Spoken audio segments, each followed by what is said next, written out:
डोणगाव येथून प्रचाराचा शुभारंभ केलेला आहे। डोणगावमध्ये परिस्थिती बघता सकाळी अपक्ष उमेदवार काळादी साहेबांच्या प्रचाराला काही नेते मंडळी आले, पण त्या लोकांना कळेना की कुणाचा प्रचार करायचा, कुठल्या पक्षाच्या उमेदवाराचं करायचं का महाविकास आघाडीचं का अपक्षाचे। त्यामुळे कन्फ्यूज आहेत लोक। 100% बॅटरीला मदत करू असं त्यांनी आश्वासन दिलेलं आहे। भैया आता प्रचाराचा मध्यंतर झालेला आहे, आता दुसऱ्या टप्प्यामध्ये प्रचाराचं तुमचे रूपरेषा काय असेल? प्रचाराची रूपरेषा मी जनमानसापर्यंत पोहोचणे, सर्वसामान्यांची व्यथा जाणणे आणि आज अगदी उत्तर तालुक्यात फिरताना असे एक निदर्शनास आलं माझ्या, सिद्धेश्वर कारखान्याने उत्तर तालुक्याचा ऊसच घेऊन गेला नाही। जरी प्रचाराला आले तर ऊसाच्या वेळेस घेऊन जाण्यासाठी म्हणून 100 वेळा चक्कर मारले। आता बोलताना आता प्रचाराला येत आहे, मत मागायला येत आहे, त्यावेळेस कुठे गेलं तर असं प्रतिप्रश्न उमेदवाराला करत आहेत। आता भैया तुम्हाला दुसऱ्या टप्प्यामध्ये पहिला टप्पा झाला, दुसरा टप्पा सुरू आहे। या प्रचारा दरम्यान तुम्हाला तालुक्यातले कोणकोणते प्रश्न लोकांनी सांगितले, तुम्हाला दिसले ते सांगा। लोकांनी पहिला तर मुद्दा असा मांडला की ऊसाचे बिल दोन्ही कारखानदारांनी दिलेले नाही। महत्त्वाचा मुद्दा 24 तास वीज पाहिजे, 8 तासच वीज आहे।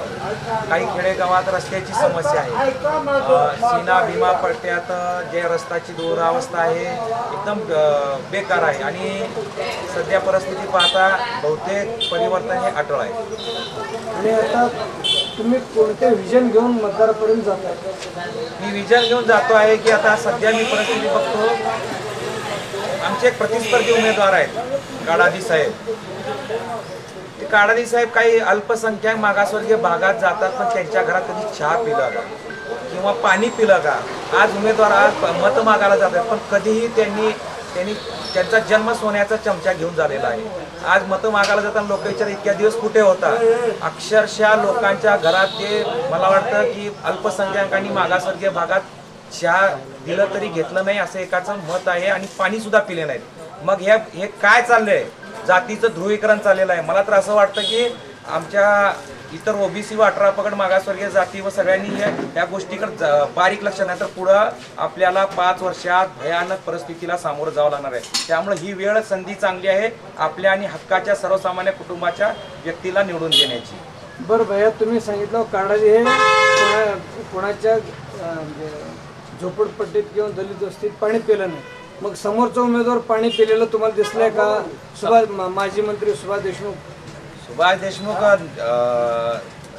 देशमुख अजून मी त्या अल्पसंख्याक भागात फिरलेलं बघितलंच नाही, कारण काळादी साहेबाचा प्रचार काल झाला ते सुद्धा कुठं थांबले नाही। त्यांच्या बाजूला एक बिस्लरी बाटल घेऊन एक माणूस थांबलेला दिसला, ते कुणाच्या घरीही जात नाही। म्हणजे हे काय प्रकार आहे? आज पाणी पित नाही तर मतदारांना घरापर्यंत कसं जाणार? भैया, माझा प्रश्न काय आहे, काळादी सोन्याचे चमचा घेऊन तोंडात जन्माला आलेले मान्य, पण भाजपचे जे विद्यमान आमदार आहेत, माजी सहकार मंत्री आहेत, मग ते गेलेत का ते तर सांगा। ते गेले नाहीत, पण त्यांच्यापर्यंत काही लोक पोहोचतात, पण त्यांची त्याच्यापेक्षा भयानक अवस्था आहे। ते फक्त उद्योग व्यवसायवाले यांचंच फक्त काम करतात आणि सर्वसामान्यांचं काम त्यांच्याकडूनही कुठली पूर्ण झालेलं नाही।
आमच्या गावात आमचे लाडके युवराज भैया राठोड यांचे प्रचारादरम्यान इथे भेट झालेली आहे।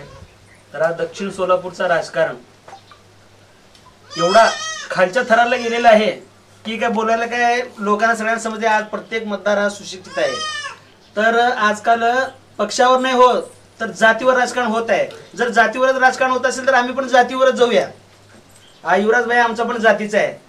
तर जातीवर राजकारण न करता एक चांगला एक तरुण असा उमेदवार जो होत करू, जो आपल्या आवाजाला जो नेहमी अहोरात्र 24 घंटा आपल्या सेवेत जो आहे, जे युवराज भैया राठोड यांचा जो बॅटरीचा चिन्ह आहे, याच्या बॅटरीच्या चिन्हासमोर बटन दाबून प्रचंड मताने विजय करावा। आमचं समस्त शंकरनगर व आमचं बंजारा तरुण पोरं सर्व आम्ही युवराज भैया यांच्या सोबत आहोत। आम्ही असं जाहीर पाठिंबा देतो।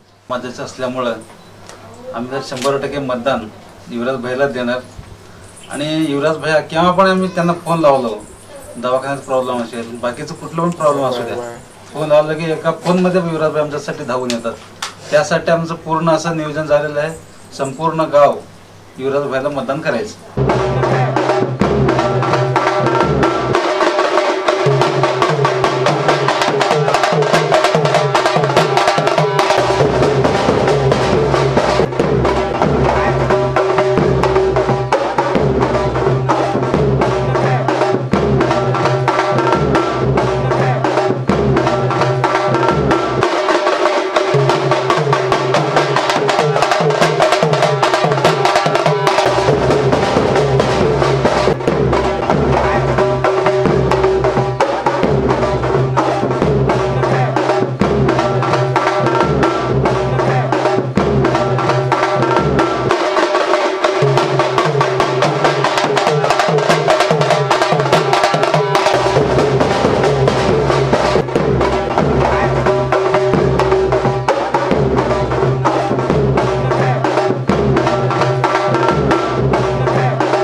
पाच गावात दौरा केला असता लोकांचं असं म्हणणं आहे की किती दिवस कारखानदार आणि बँक फॅक्टरी अशा लोकांनी द्यायचं आणि काही समाजाचं ऋण काय फेडायचं।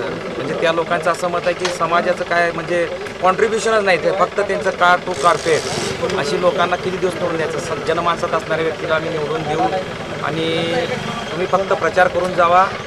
जनतेने आता निवडणूक हातात घेतलेली आहे। 100% 23 तारखेला धक्कादायक निकाल लागणार। आता माझी लढाई 2 बलाढ्य नेत्यांशी आहे। एक आहेत विद्यमान आमदार सुभाष देशमुख, दुसरे आहेत काडादी साहेब। काडादी साहेबाचं तर काय सांगायचं नाही, त्यांना फक्त स्वतःची लढाई लढण्यातच ते हे आहेत। काल काही अल्पसंख्याक भागात गेले असता साधा ते कुणाच्या घरी किंवा कुणाला शिवून घ्यायला तयार नाही। अशा व्यक्तीला लोक देणार का? उद्या कुठलेही काम घेऊन गेल्यानंतर ते त्यांचे चिट बॉय आणि ऑफिस बॉयचं हँडल करणार आहे। त्यामुळे जनमानसापर्यंत अशा व्यक्ती पोचू शकत नाहीत। कार टू कारपेट असलेल्या व्यक्तीला निवडून न देण्याचं ग्वाही आज मतदारांनी दिली आहे। आणि दुसरे आहेत विद्यमान आमदार, त्यांचं तर सगळ्याला माहीतच आहे, काय मी सांगायची गरज नाही। त्यांचा विकास फक्त कागदावर विकास झालेला आहे। त्यामुळे आता 100% परिवर्तन अटळ आहे। 100% 23 तारखेला निकाल बघा, त्या दिवशी मी परत तुमच्यासमोर बोलायला येईल। भैया माने साहेब काडादीसोबत दिसले, त्यावर काय प्रतिक्रिया? माने साहेब मोठे नेते आहेत, मी त्यांच्यावर बोलण्या एवढा मोठा नाही, पण नक्कीच माने साहेबांवर अन्याय झाला आहे। त्यांचे कार्यकर्ते अन्यायाचा बदला हे 100% घेतील।